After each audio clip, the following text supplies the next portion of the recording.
Sebagaimana kau permudahkan perjalanan Rasulullah sallallahu alaihi wasallam ketika imanan Isra Mi'raj.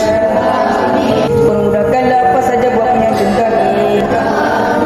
Permudahkanlah pintu-pintu rezeki buat diri